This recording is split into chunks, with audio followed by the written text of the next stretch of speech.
22 लाख की रिकवरी 7 लाख कैसे बनी? मऊगंज की पंचायत फाइलों पर उठे गंभीर सवाल। मऊगंज जिले की जनपद पंचायत हनुमाना के अंतर्गत ग्राम पंचायत बेलहा से जुड़ी रिकवरी फाइलों को लेकर गंभीर सवाल उठने लगे हैं। ग्रामीणों और समाज सेवियों का आरोप है कि जिन मामलों में पहले लगभग 22,84,000 रुपए की रिकवरी निर्धारित की गई थी, बाद में उसी राशि को घटाकर करीब 6 से 7 लाख रुपए कर दिया गया और फाइलों को नस्तीबद्ध कर दिया गया। आरोपों ने पंचायत में सरकारी धन की वसूली प्रक्रिया की पारदर्शिता और जवाबदेही पर नई बहस छेड़ दी है। शिकायतकर्ताओं का कहना है कि पंचायत में हुए निर्माण कार्यों की जांच के बाद तत्कालीन सरपंच और सचिव पर लाख रुपए की रिकवरी तय की गई थी, लेकिन बाद में रिकॉर्ड में संशोधन कर रिकवरी राशि कम कर दी गई है। ग्रामीणों का आरोप है कि कई अधूरे निर्माण कार्यों का कागजों में पूर्ण दर्शाया गया, जबकि मौके पर स्थिति अलग बताई जा रही है। मामले को लेकर कई सवाल खड़े हो रहे हैं। यदि प्रारंभिक जाँच में 22 लाख रुपए से अधिक की रिकवरी तय हुई थी तो उसे कम करने का आधार क्या था? क्या इसके लिए दोबारा तकनीकी परीक्षण या भौतिक सत्यापन कराया गया? किस अधिकारी की अनुमति से रिकवरी राशि में संशोधन हुआ और फाइलें बंद की गई? इन सवालों के जवाब अब तक सामने नहीं आए हैं। ग्रामीणों और समाजसेवियों ने मांग की है कि धारा 4092 के तहत वर्षों में नस्तीबद्ध किए गए सभी रिकवरी मामलों की स्वतंत्र एवं उच्च स्तरीय जांच कराई जाए, ताकि ये स्पष्ट हो सके कि पूरी प्रक्रिया नियमों के अनुरूप हुई है या कहीं अनियमितता बरती गई है। बताया जा रहा है कि मामला रीवा संभागायुक्त कार्यालय तक भी पहुंच चुका है। हालांकि इन सभी आरोपों की अभी स्वतंत्र रूप से पुष्टि नहीं हुई है। संबंधित अधिकारियों का पक्ष भी सामने आना बाकी। यदि जांच में आरोप सही पाए जाते हैं तो ये मामला केवल एक पंचायत तक सीमित नहीं रहेगा, बल्कि सरकारी धन की वसूली व्यवस्था और प्रशासनिक जवाबदेही पर भी गंभीर प्रश्न खड़े करेगा।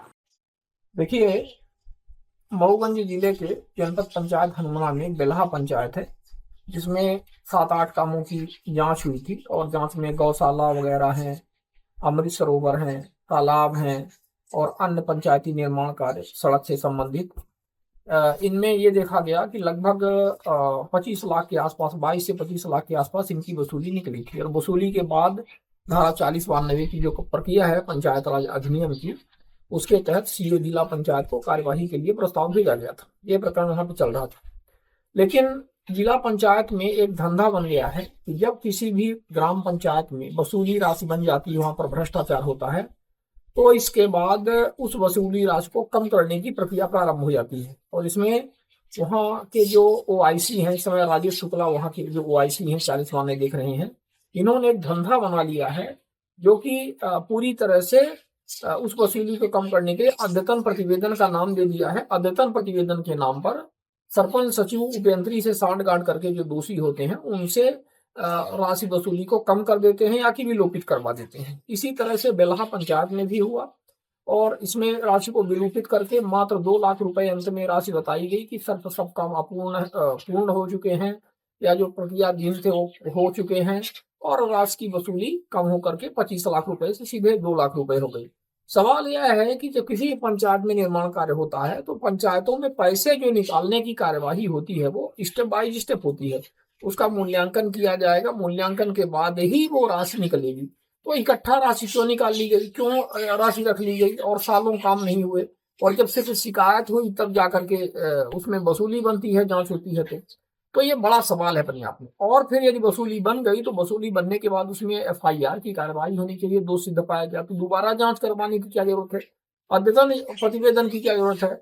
इस प्रकार से सिर्फ बेलहा ही पंचायत नहीं है, ये जिला पंचायत में जिला पंचायत सीओ के संज्ञान में है। अच्छी तरह से जितने भी सीओ जिला पंचायत यहाँ पे रहे सबके संज्ञान में धंधा बन चुका है। ये पूरी तरह से इसको संरक्षण देते हैं। हमने इसका पहले भी विरोध किया था और ये इतना बुरी तरह से यहाँ पे भ्रष्टाचार फैलाए हुए हैं सब मिलजुल करके। ये अद्यतन प्रतिवेदन के नाम पर इनका धंधा चल रहा है और वसूली राशि को ये लाखों करोड़ों से लेकर के हजारों में ला देते हैं। इस पर सख्त से सख्त कार्रवाई होनी चाहिए। और जो भी इसमें संलिप्त है, ये जो ओआईसी हैं, राजेश शुक्ला हैं, इनके विरुद्ध धारा 4092 का जो सेक्शन देखते हैं, पहले भी जो ओआईसी रहे सेक्शन देखते थे उनके विरुद्ध, क्योंकि सारे लोगों का यही धंधा था। ये अकेले राजेश शुक्ला की बात नहीं है, ये पूरा। और सीओ जिला पंचायत के जब संज्ञान में है तो ये किस तरह से अपना धंधा चला रहे हैं, किस तरह से विहित प्राधिकारी बन करके बैठे हुए हैं। इनको अर्धन्यायिक व्यवस्था दी हुई है पंचायत राज नियम की। इनको स्वयं मंथन करना चाहिए, मंत्रणा करना चाहिए कि आखिर ऐसा क्यों हो रहा है।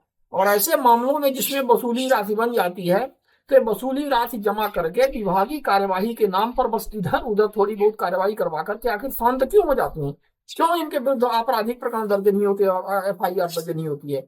इनकी सबकी मिली भगत है और ये बहुत ही दुर्भाग्यपूर्ण है। इसमें सख्त से सख्त कठोर एक्शन होना चाहिए और ये अध्ययन प्रतिवेदन का वसूली विलुप्त करने का जो धंधा है इनका चला हुआ है ये बंद होना चाहिए। जिला पंचायत की एक धारा 40 मान्य है और अद्यतन प्रतिवेदन जिसमें सर बड़ा भ्रष्टाचार का खेल चला है, जिसमें समाज सेवी और ये इस तरह के जो आप एग्जाम्पल दे रहे हो ना, फिर अगर दोगे उसका कुछ पेपर दोगे तो उसमें मैं मदद कर पाऊंगा। जनरल इस तरह के स्टेटमेंट है, जब आप उपलब्ध कराएंगे तब मैं देख पाऊंगा। ऐसे जनरल बनी है, ग्राउंड पे एक बिल्कुल काम नहीं हुआ है। मुझे आप दीजिए, पेपर दीजिए, उस पर कार्रवाई। सर